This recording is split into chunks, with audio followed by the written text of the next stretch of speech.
السلام علیکم ورحمۃ اللہ تعالی وبرکاتہ۔ وعلیکم السلام ورحمۃ اللہ وبرکاتہ۔ نحمده ونصلي ونسلم على رسوله الكريم اما بعد فاعوذ باللہ من الشیطان الرجیم بسم اللہ الرحمن الرحیم ان اللہ وملائکته یصلون علی النبی یا ایہا الذین آمنوا صلوا علیہ وسلموا تسلیما اللہم صل علی سیدنا ومولانا محمد بن عظیم الجود والکرم وآلہ الکرام وابنہ الکریم وبارک وسلم صلاۃ وسلام علیک یا رسول اللہ صلی اللہ تعالی علیہ وسلم۔ تو وضو کا بیان مکمل ہوا، موضوع پر مسح کرنے کا بیان ہم نے پڑھا۔ اب یہاں سے غسل کا بیان شروع ہو رہا ہے۔ ایک ہوتا ہے عربی میں غسل اور ایک ہے غسل۔ غسل کا مطلب ہوتا ہے دھونا، مطلقاً دھونا۔ اگر اتنے حصے کو بھی، تھوڑے سے حصے کو بھی دھوتے ہیں تو اس کو غسل کہا جائے گا۔ لیکن غسل کا مطلب ہے جو مخصوص طریقہ ہے نہانے کا، جو شریعت نے ہمیں سکھایا اس مخصوص طریقے پر نہانے کو غسل کہا جاتا ہے، جو خاص طریقہ۔ اور ایسے ہی عام طور پر نہا لینا یعنی کہ صرف جسم پر پانی بہا لینا، اس کو غسل نہیں کہیں گے۔ غسل تب ہوگا جب سنت طریقے پر جو طریقہ شریعت میں بتایا اس کے مطابق نہائیں گے، تب اسے غسل کہا جائے گا۔ اس کے کچھ فرائض ہیں اور اس کے اندر کچھ سنتیں بھی ہیں، اس کا طریقہ ہے، وہ ساری چیزیں یہاں سے بیان کریں گے۔ سب سے پہلے ہے کہ غسل میں کتنے فرض ہیں؟ تو غسل میں 3 فرض ہیں۔ نمبر 1 کلی کرنا، یعنی منہ کے ہر پرزے، گوشے، ہونٹ سے حلق کی جڑ تک ہر جگہ پانی بہہ جائے، یہ کلی کرنے کا مطلب ہے۔ کلی کرنے کا مطلب یہ نہیں ہے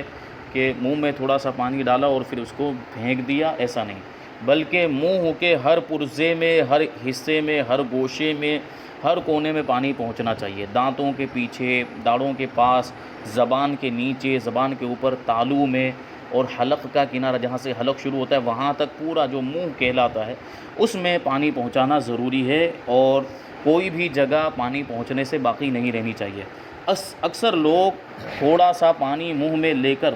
اگل دینے کو کلی کہتے ہیں، اگرچہ زبان کی جڑ اور حلق کے کنارے تک نہ پہنچے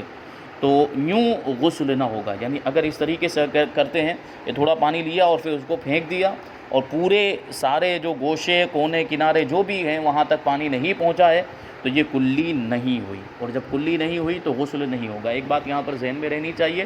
کہ کلی کرنا اور ناک میں پانی چڑھانا یہ وضو کے اندر تو سنت ہے لیکن غسل کے اندر فرض ہے۔ کیا مطلب ہوا کہ وضو کے اندر اگر ہم کلی نہیں بھی کرتے ہیں تو وضو ہو جائے گا۔ یہ الگ بات ہے کہ سنت کے چھوڑنے کی وجہ سے یہ ایک مکروہ عمل ہے، اگر بغیر کسی مجبوری کے ایسا کرتا ہے۔ ہاں اگر کوئی مجبوری ہے جیسے وقت بہت کم باقی ہے، صرف 2 منٹ کا وقت باقی رہ گیا ہے، اور اگر وضو میں تھوڑے لیٹ کریں گے، اگر ہم یعنی وضو کرنے کے بعد 2 منٹ کا وقت بچے گا اور اگر ہم کلی وغیرہ کرنے جائیں گے تو ٹائم ختم ہو جائے گا، تو ایسے میں سنتوں کو چھوڑنے کی اجازت ہے۔ تو کلی کرنا، ناک میں پانی ڈالنا چھوڑ کر صرف فرائض کو ادا کر لے اور جا کر نماز پڑھ لے جتنی دیر میں وہ نماز پڑھ سکتا ہو۔ تو یہ وضو میں یہ دونوں چیزیں سنت ہیں اور غسل کے اندر یہ دونوں چیزیں فرض ہیں۔ یعنی کلی کو اگر غسل میں چھوڑ دیا تو غسل ہوگا ہی نہیں۔ فرض کا مطلب یہ ہوتا ہے کہ فرض اگر چھوٹ جائے تو وہ چیز پائی ہی نہیں جاتی ہے جس کے لیے وہ فرض ہے۔ تو اگر پورے سارے حصوں کے اندر گوشوں میں پانی نہیں پہنچا ہے تو یہ غسل نہ ہوگا۔ نہ اس طرح نہانے کے بعد نماز جائز، بلکہ فرض ہے کہ داڑھوں کے پیچھے، گالوں کی تہ میں، دانتوں کی جڑ اور کھڑکیوں میں، زبان کی ہر کروٹ میں، حلق کے کنارے تک پانی بہے، یہ ضروری ہے۔ یعنی اگر اس طرح کسی نے کلی نہیں کی ہے تو اس کا غسل نہیں ہوا، اور غسل نہیں ہوا تو پھر نماز بھی نہیں ہوگی، ٹھیک ہے۔ تو ضروری کیا ہے کہ داڑھوں کے پیچھے کا حصہ ہے، گال کے درمیان میں جو جگہ ہے وہ، اور ساری جو دانتوں کی کھڑکیاں ہیں یعنی دانتوں کے بیچ میں جو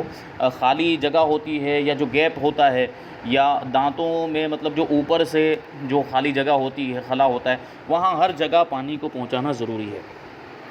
یہ پہلا فرض بیان کیا۔ دوسرا فرض ہے ناک میں پانی ڈالنا، یعنی دونوں نتنوں کا جہاں تک نرم جگہ ہے دھلنا، کہ پانی کو سونگھ کر اوپر چڑھائے، بال برابر جگہ بھی دھلنے سے رہ نہ جائے ورنہ غسل نہ ہوگا۔ وہی طریقہ، یہ جو نرم حصہ جہاں ہڈی جہاں سے ہڈی شروع ہوتی ہے اس کے نیچے کا یہ جتنا حصہ یوں دبانے سے جو دبتا ہے، یہ پورے حصے کے اندر کی جانب پانی پہنچانا ضروری ہے۔ جو میں نے بتایا تھا کہ اس کا طریقہ یہ ہے کہ نیچے کی جانب سے نظر کی جائے، دیکھا جائے تو اگر بال نہ ہو تو جتنا حصہ نظر آتا ہے نیچے سے دیکھنے کی صورت میں اتنے پورے حصے کے اندر پانی پہنچانا ضروری ہے۔ بال کے برابر بھی جگہ خالی نہیں رہنی چاہیے۔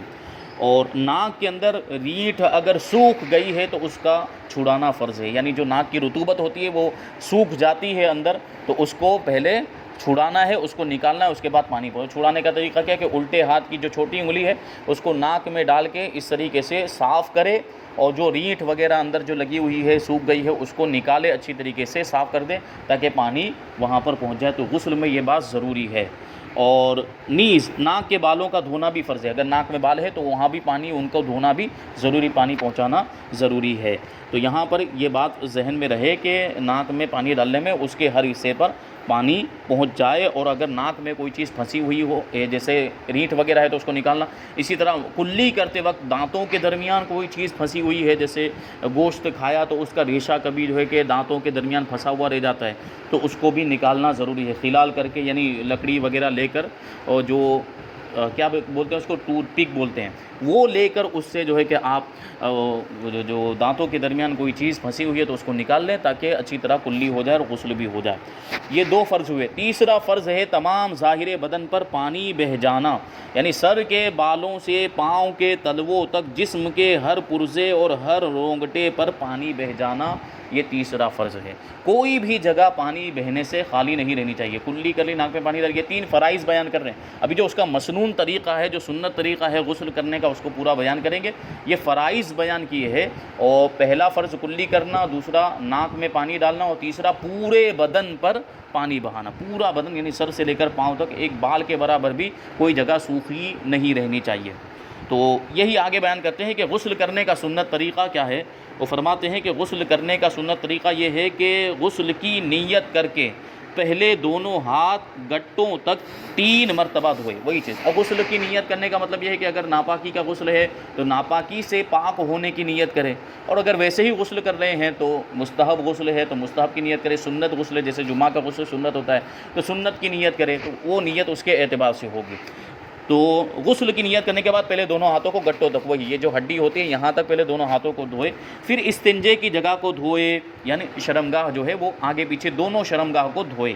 خواہ وہاں پر نجاست لگی ہوئی ہو یا نہ لگی ہو، نہ لگی ہو تب بھی دھونا ہے، نجاست لگی ہے تو دھونا تو ضروری ہو جاتا ہے آگے پیچھے کی شرمگاہ۔ پھر بدن پر جہاں کہیں نجاست ہو اس کو دور کرے، پہلے شرمگاہ دھو لی، پھر بدن کے کسی دوسرے حصے پر، جیسے مثال کے طور پر یہاں نجاست لگی ہوئی ہے تو پھر اس کو دھوئے۔ کیوں؟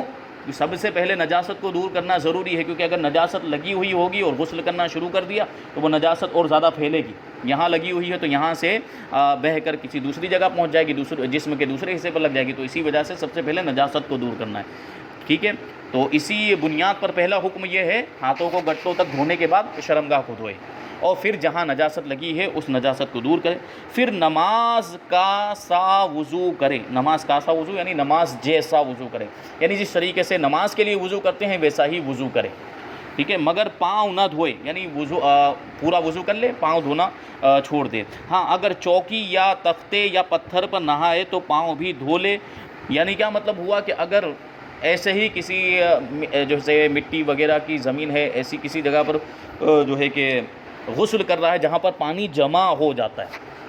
تو وہاں حکم یہ ہے کہ غسل کرتے وقت، غسل میں وضو کرتے وقت وہ پاؤں کو نہیں دھوئے گا، پاؤں کو آخر میں دھوئے گا، لاسٹ میں دھوئے گا، وہ بھی اس جگہ سے الگ ہو کر جہاں پانی جمع ہو گیا ہے۔ لیکن اگر کسی ایسی جگہ پر وضو کر رہا ہے جہاں پانی جمع نہیں ہوتا ہے یا پانی جمع ہوتا ہے لیکن اونچی جگہ پر بیٹھا ہوا ہے کہ پاؤں اس پانی کے اندر نہیں پڑیں گے، جو پانی غسل کا مستعمل استعمال کیا ہوا پانی جہاں پر جمع ہوتا ہے، تو ایسی صورت میں پاؤں بھی دھو لے۔ ٹھیک ہے، اور ہمارے یہاں جو عام طور پر ابھی چونکہ شہروں میں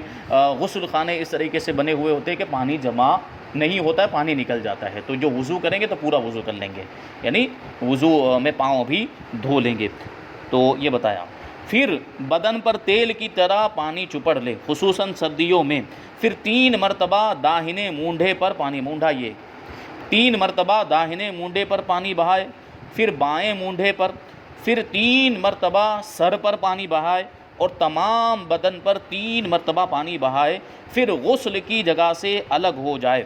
اگر وضو کرنے میں پاؤں نہیں دھوئے تھے تو اب دھو لے، اور نہانے میں قبلہ رخ نہ ہو اور تمام بدن پر ہاتھ پھیرے اور ملے، اور ایسی جگہ نہائے کہ کوئی دیکھنے والا نہ ہو، اور اگر یہ نہ ہو سکے تو ناف سے گھٹنے تک کے اعضاء کا ستر تو ضروری ہے، اور کسی قسم کا کلام نہ کرے، بات چیت نہ کرے، نہ کوئی دعا پڑھے، بعد نہانے کے رومال سے بدن کو پونچھ ڈالے تو حرج نہیں ہے۔ ٹھیک ہے، یہ اس کا جو ہے کہ مسنون طریقہ، سب سے پہلے کیا کرنا ہے، گٹوں تک دونوں ہاتھوں کو دھونا ہے، اور پھر استنجے کی جگہ کو دھونا ہے، نجاست لگی ہو تب بھی، نہ لگی ہو تب بھی دھونا ہے، پھر جہاں پر نجاست لگی ہے اس نجاست کو دور کرنا ہے، پھر نماز جیسا وضو کرنا ہے، پھر داہنے مونڈھے پر 3 مرتبہ پانی بہانا ہے، پھر بائیں مونڈھے پر 3 مرتبہ پانی بہانا ہے، سر پر 3 مرتبہ پانی بہانا ہے، پھر پورے بدن پر 3 مرتبہ پانی بہانا ہے، اس طریقے سے کہ ہر حصے پر پانی پہنچ جائے اور ایک بال کے برابر بھی جگہ سوکھی اور خشک نہ رہ جائے۔ تو یہ بات خاص طور پر ذہن میں رکھنی ہے، اور یہ طریقہ جو ہے کہ مسنون طریقہ وضو کا بتا دیا ہے۔ اب یہ جو آخر میں بتایا کہ وضو کی غسل کی جگہ سے الگ ہو جائے، اور وضو میں اگر پاؤں نہیں دھوئے تو اب دھو لے، اور اگر پہلے دھو لیے ہے تو پھر دوبارہ دھونے کی ضرورت نہیں ہے۔ اور قبلہ رخ نہیں ہونا چاہیے، اگر خاص طور پر اس صورت میں جب کپڑے اتار کر غسل کر رہا ہو تو ایسی صورت میں قبلے کی طرف رخ بھی نہیں ہونا چاہیے اور پیٹھ بھی نہیں ہونی چاہیے، اس طریقے سے اس انداز سے بیٹھے۔ ہاں اگر وہ جو چھپانے کی جگہ ہے مرد کے لیے، ناف سے نیچے سے لے کر گھٹنے کے نیچے تک اگر وہاں کوئی کپڑا پہنا ہوا، جیسے بعض لوگ تہبند پہن کر غسل کرتے ہیں، تو تہبند پہن کر، لنگی پہن کر اگر غسل کر رہے ہیں تو پھر ایسی صورت میں قبلے کی طرف چہرہ ہو جائے تو کوئی حرج نہیں ہے۔ یہ اس صورت میں ہے جبکہ کپڑے شرمگاہ پر کپڑے نہ ہوں۔ تو اگر کوئی ایسی جگہ جیسے باتھ روم وغیرہ کے اندر غسل کر رہے ہیں تو وہاں کپڑے پورے اتار دینے میں بھی کوئی حرج نہیں ہے، اور غسل ایسی ہی جگہ پر کرنا چاہیے جہاں پر کوئی دیکھنے والا نہ ہو۔ اور اگر مجبوری میں کسی ایسی جگہ پر غسل کرنا پڑ رہا ہے جہاں لوگ موجود ہیں، جیسے کسی دریا کے کنارے پر، کسی ندی کے کنارے پر، وہاں جا کر اگر غسل کر رہے ہیں تو پھر جو ستر ہے، جو جس جگہ کا بدن کا جو حصہ جس کا چھپانا فرض ہے اس کو چھپانا ضروری ہوگا لوگوں کے سامنے، کیونکہ اس کو کھولنا حرام ہے۔ تو یہ ضروری چیزیں بیان کی گئی۔ پھر یہ کہ غسل کرتے وقت کلام بھی نہ کریں، اس کو پہلے بھی بیان کیا گیا، استنجا خانے کے اندر کلام نہیں کرنا چاہیے، تو غسل خانے کے اندر بھی کلام نہ کرے، بات نہ کرے، اور اس میں کوئی دعا بھی نہ پڑھے۔ جو دعا پڑھنے کی ہے وہ پہلے پڑھ کر اندر جائے، ٹھیک ہے، اور بعد میں جو دعا پڑھنی ہے وہ باہر نکل کر پڑھے۔ اب آگے بیان کرتے ہیں کہ بہتے ہوئے پانی میں نہانے کا کیا طریقہ ہے۔ جیسے ندی کا پانی بہہ رہا ہوتا ہے، نہر کا پانی بہہ رہا ہوتا ہے، یا سمندر کا پانی بہتا ہوا پانی ہے، تو اس میں کس طرح وضو کریں اور غسل کریں۔ تو فرماتے ہیں کہ اگر بہتے پانی مثلاً دریا یا نہر میں نہایا تو تھوڑی دیر اس میں رکنے سے 3 بار دھونے اور ترتیب اور وضو یہ سب سنتیں ادا ہو گئیں۔ کیا بتایا تھا اوپر کہ 3 مرتبہ دھونا ہے ہر اعضاء کو، پھر ترتیب بھی ضروری ہے، کلی کرنا، ناک میں پانی ڈالنا، پھر یہ ترتیب جو بتائی تھی ایک کے بعد ایک، یہ ترتیب ہے، اور پھر وضو بھی اندر کرنا تھا۔ لیکن کبھی ایسا کہ آدمی پورا ہی وہ ڈوب گیا پانی کے اندر، اس نے ڈبکی لگا دیا پانی کے اندر، غوطہ لگا دیا ہے، تو ایسی صورت کے اندر کیا وہاں پر بھی ترتیب ضروری ہوگی؟ کیا وہاں پر بھی وضو کرنا پڑے گا؟ ندی کے اندر وہ کود گیا ہے، ندی میں نہا رہا ہے غوطہ لگا کر، تو ایسی صورت میں تھوڑی دیر اگر اس میں رک گیا ہے تو اس کی ساری سنتیں بھی ادا ہو جائیں گی، وضو بھی ہو جائے گا خود بخود، اور 3 مرتبہ دھونے کی جو سنت ہے وہ بھی ادا ہو جائے گی، اور ترتیب کی جو سنت ہے وہ بھی ادا ہو جائے گی۔ اس کی بھی ضرورت نہیں کہ اعضاء کو 3 مرتبہ حرکت دے، ایسا نہیں کہ اندر پانی میں ہے تو ایک مرتبہ ایسے کر لیا پھر دوسری مرتبہ ایسے نہیں، بلکہ وہ خود ٹھہرا، تو پانی کا تو کام یہ ہے کہ وہ اپنا راستہ خود بنا لیتا ہے، تو پانی خود بخود پہنچ جائے گا جہاں اعضاء مطلب جو دھونے ضروری ہوتے ہیں وہاں پر پانی خود بخود پہنچ جائے گا، اگر آدمی پانی کے اندر پورا اتر گیا ہے تب تو اعضاء کو حرکت دینے کی بھی ضرورت نہیں۔ اور تالاب وغیرہ ٹھہرے پانی میں نہایا، تالاب کا پانی جو ٹھہرا ہوا ہوتا ہے اس میں نہایا تو اعضاء کو 3 مرتبہ حرکت دینے یا جگہ بدلنے سے تسلیس یعنی 3 بار دھونے کی سنت ادا ہو جائے گی۔ جو بہتا ہوا پانی ہے تو اس میں اعضاء کو حرکت دینے کی بھی ضرورت نہیں ہے، اور جو بہتا ہوا پانی نہیں ہے، جیسے کہ کوئی حوض ہے، بڑا حوض ہے، اس میں پانی بہتا ہوا نہیں، رکا ہوا رہتا ہے، یا تالاب ہے اس میں بھی پانی رکا ہوا رہتا ہے، تو اس میں اگر غسل کر رہے ہیں تو پھر اعضاء کو 3 مرتبہ اس طرح حرکت دے لے، یا جگہ بدل لے، یہاں تھا پھر وہ جو ہے کہ جگہ بدل کر ادھر آ گیا، 1 مرتبہ ہو گیا، پھر جگہ بدل ادھر چلا گیا تو 3 مرتبہ ہو گیا، تو اس سے تسلیس یعنی 3 مرتبہ اعضاء کو دھونے کی سنت ادا ہو جائے گی۔ ایک اور چیز بتاتے ہیں کہ بارش میں کھڑا ہو گیا تو یہ بہتے پانی میں کھڑے ہونے کے حکم میں ہی ہے۔ بارش میں بہت موسلادھار بارش ہو رہی ہے، اس میں جا کے کھڑا ہو گیا، یا پر نالے کے نیچے کھڑا ہو گیا، جو پنڈال کیا بولتے ہیں اس کو، تو پانی وہاں سے آ رہا ہے تو بہت فورس کے ساتھ پانی آتا ہے، تو وہ بھی خود بخود تمام اعضاء تک پہنچ جاتا ہے۔ تو ایسی صورت میں بھی 3 مرتبہ وہ حرکت دینے کی ضرورت نہیں ہے، ترتیب بھی ضروری نہیں ہے، وہ ساری سنتیں اس میں ادا ہو جائیں گی۔ اور فرماتے ہیں بہتے پانی میں وضو کیا تو وہی تھوڑی دیر اس میں عضو کو رہنے دینا اور ٹھہرے پانی میں حرکت دینا 3 بار دھونے کے قائم مقام ہے۔ یعنی وضو کرنے کے بارے میں یہ ہے کہ بہتے پانی میں وضو کیا تو وہی تھوڑی دیر اس میں عضو کو رہنے دیا، یہ جیسے وضو کرنا ہے تو وضو میں اس کو ہاتھ کو جو بہتا ہوا پانی تھا اس میں رہنے دیا، اور ٹھہرے پانی میں حرکت دینا 3 مرتبہ دھونے کے قائم مقام۔ وہی چیز ہے جو غسل کے اندر ہے کہ بہتا ہوا پانی ہے تو صرف تھوڑی دیر تک رہنے دینا کافی ہے، اور اگر رکا ہوا پانی ہے تو حرکت دینے سے وہ 3 مرتبہ دھونے کی سنت ادا ہو جائے گی۔ پھر فرماتے ہیں کہ کیا غسل اور وضو کے لیے پانی کی کوئی مقدار معین ہے، مقرر ہے کہ اتنی مقدار ہونی چاہیے، 1 بالٹی، 2 بالٹی، 3 بالٹی، کیا ایسی کوئی مقدار ہے؟ تو فرماتے ہیں کہ سب کے لیے غسل یا وضو میں پانی کی کوئی ایک مقدار مقرر نہیں ہے، جس طرح عوام میں مشہور ہے یہ محض باطل ہے۔ ایک لمبا چوڑا، دوسرا دبلا پتلا، ایک کے تمام اعضاء پر بال، دوسرے کا بدن صاف، ایک گھنی داڑھی والا، دوسرا بے ریش یعنی بغیر داڑھی والا، ایک کے سر پر بڑے بڑے بال، دوسرے کا سر مونڈا ہوا، وعلی ھذا قیاس، وہ سب کے لیے ایک مقدار کیسے ممکن ہے؟ ضرورت سب کی الگ الگ ہے، کوئی موٹا ہے تو اس کو زیادہ پانی کی ضرورت پڑے گی، کوئی پتلا ہے تو کم پانی بھی کافی ہو جائے گا، کسی کے بدن پر بال زیادہ ہیں تو زیادہ پانی کی ضرورت پڑے گی، اور کسی کے بدن پر بالکل بال نہیں ہے تو وہ تھوڑا پانی بھی اس کے لیے کافی ہو جائے گا۔ تو ایک مقدار متعین کرنا درست نہیں ہے، یعنی اپنی ضرورت کے مطابق پانی جو ہے کہ استعمال کرے۔ اس کا مطلب یہ ہے کہ جتنے پانی کے اندر سنتیں صحیح طریقے سے ادا ہو جائے اتنا پانی استعمال کرے، اور بہت زیادہ پانی بھی استعمال نہ کرے، یعنی ضرورت سے زیادہ پانی استعمال کرے تو پھر وہ اسراف میں اور فضول خرچی میں آئے گا، اور بہت کم پانی بھی خرچ نہ کرے کہ ساری سنتیں ادا نہ ہو پائیں، اور اگر اتنا کم پانی خرچ کیا ہے کہ فرض بھی ادا نہیں ہوا تو پھر تو غسل ہی نہیں ہوگا، تو اتنا پانی تو استعمال کرنا ضروری ہوگا۔ پھر فرماتے ہیں کہ غسل واجب ہونے کے اسباب کیا ہے، بہت ہی اہم چیز ہے، غسل کے تعلق سے سب سے ضروری چیز ہے کہ غسل واجب کب ہوتا ہے، غسل فرض کب ہوتا ہے، اس کو بیان کرتے ہیں۔ تو غسل واجب ہونے کے درجہ ذیل اسباب ہیں: منی کا اپنی جگہ سے شہوت کے ساتھ جدا ہو کر عضو سے نکلنا، شہوت کے ساتھ کی قید لگی ہوئی ہے، مطلب یہ ہے کہ خواہش نہیں ہے، بغیر خواہش کے اگر منی نکل جاتی ہے تو ایسی صورت میں غسل فرض نہیں ہوگا۔ جیسے بوجھ اٹھانے کی وجہ سے بہت زیادہ بھاری بوجھ اٹھا لیا اور اس کی وجہ سے منی نکل گئی ہے تو وضو تو ٹوٹ جائے گا لیکن غسل واجب نہیں ہوگا، شہوت کے ساتھ نکلنا ضروری ہے۔ شہوت کا مطلب کیا ہے کہ انتشار ہو اور خواہش ہو، تو خواہش ہو تو ایسی صورت میں اگر منی اپنی جگہ سے جدا ہو کر عضو سے نکلی ہے تو غسل فرض ہو جائے گا۔ احتلام ہونا، احتلام کا مطلب یہ ہے کہ خواب میں شیطان جنسی مناظر دکھاتا ہے اور انسان محسوس کرتا ہے کہ وہ خود وہ عمل کر رہا ہے اور جس کی وجہ سے انزال ہو جاتا ہے، یعنی منی خارج ہو جاتی ہے، تو اس سے بھی غسل واجب ہو جاتا ہے۔ نمبر 3، حشفہ یعنی سر ذکر کا عورت کے آگے یا پیچھے یا مرد کے پیچھے کے مقام میں داخل ہونا دونوں پر غسل کو واجب کر دیتا ہے۔ حشفہ یعنی، اب اس کو سمجھنے کے لیے کچھ الفاظ بولنے پڑیں گے۔ حشفہ یعنی مرد کی جو شرمگاہ ہوتی ہے اس کا جو آگے کا حصہ ہوتا ہے جو سپاری کے مثل ہوتا ہے،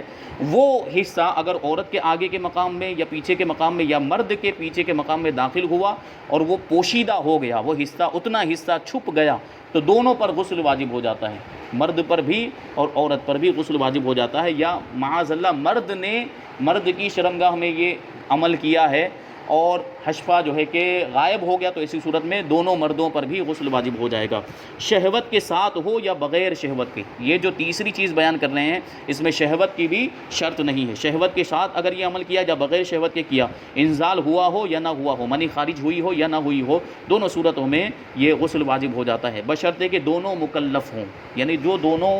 مل کر آپس میں یہ عمل کر رہے ہیں دونوں مکلف ہوں، یعنی عاقل بالغ مسلمان ہوں، عقل مند بھی ہو، عقل سلامت ہو، مجنون اور پاگل نہ ہو، بالغ ہو یعنی نابالغ نہ ہو اور مسلمان ہو، تو ان پر غسل فرض ہو جائے گا۔ یہ بہت اہم ہے، اس کو شادی شدہ لوگوں کو خاص طور پر ذہن میں رکھنا چاہیے کہ کبھی اس طرح کا معاملہ ہوا کہ خواہش ہوئی اور اس طرح کا ملاپ ہوا، حشفہ غائب ہو گیا، پھر اچانک کوئی ضرورت پیش آ گئی جس کی وجہ سے الگ ہو گئے، تو پورا عمل نہیں ہوا جو فعل مخصوص ہوتا ہے میاں بیوی کے درمیان جماع کا، وہ مکمل طور پر ہوا نہیں ہے، لیکن چونکہ حشفہ غائب ہو چکا تھا، پوشیدہ ہو چکا تھا، اس وجہ سے دونوں کے اوپر غسل فرض ہو گیا، اگرچہ انزال نہ ہوا ہو، اگرچہ وہ عمل مکمل نہ ہوا ہو۔ یہ بات ذہن میں رہنی چاہیے۔ پھر نمبر 4 پر ہے حیض سے فارغ ہونا۔ عورتوں کو جو حیض آتا ہے ماہواری، جس کا بیان پیچھے گزرا تفصیل کے ساتھ، تو وہ حیض جب مکمل ہو جائے، یعنی ان کی جو عادت تھی، جیسے 6 دن کی عادت تھی، اب مکمل ہو گیا، تو اس کے بعد ان کے لیے غسل کرنا واجب ہو جاتا ہے، غسل کر کے نمازیں پڑھنا وہاں سے شروع کر دیں۔ اسی طرح نفاس کا ختم ہو جانا، یعنی بچہ پیدا ہونے کے بعد جو خون آتا ہے وہ اب خون آنا بند ہو گیا، 30 دن پر، 32 دن پر، 35 یا جو بھی اس کی عادت تھی اس کے مطابق وہ خون آنا بند ہو گیا، تو اب اس پر غسل کرنا واجب ہو جاتا ہے، اور اس کے بعد نمازیں پڑھنا وہ ضروری ہو جاتا ہے۔ پھر فرماتے ہیں کہ غسل کرنا کب سنت ہے، تو یہ تو واجبات جو ہے فرض کب ہوتا ہے وہ بتا دیا، واجب کب ہوتا ہے وہ بتا دیا، تو وہ 5 صورتیں تھیں جن کی وجہ سے غسل واجب ہو جاتا ہے۔ اب غسل کرنا کب سنت ہے، تو فرماتے ہیں کہ جمعہ، عید یعنی رمضان والی عید، بقرہ عید، عرفہ کے دن، عرفہ کے دن یعنی 9 ذی الحجہ کا جو دن ہوتا ہے اس کو عرفہ کا دن کہا جاتا ہے۔ ہمارے یہاں پہ عام طور پر شب برات سے، شب معراج سے پہلے کا ایک دن، جو ایک دن پہلے کا جو دن، وہ شب برات سے ایک کیا کہیں گے اس کو، پہلے والا دن ہوتا ہے، تو اس کو بھی عرفہ کہہ دیتے ہیں۔ تو وہ اصل میں کہہ دیتے ہیں، ہمارے یہاں عرف ہے، لیکن حقیقت میں جو عرفہ کا دن ہے وہ 9 ذی الحجہ کا دن ہے، ٹھیک ہے، اسی کو یوم العرفہ کہا جاتا ہے۔ تو عرفہ کے دن غسل کرنا اور احرام باندھتے وقت غسل کرنا سنت ہے۔ یہ جو غسل ہیں یہ سنت ہے۔ اس کے بعد مستحب ہے، غسل کب کرنا مستحب ہے، انشاءاللہ تبارک و تعالیٰ اس کا بیان آگے آئے گا۔ اللہ تبارک و تعالیٰ ہم سب کو عمل کرنے کی توفیق عطا فرمائے۔ وما علینا الا البلاغ۔ السلام علیکم۔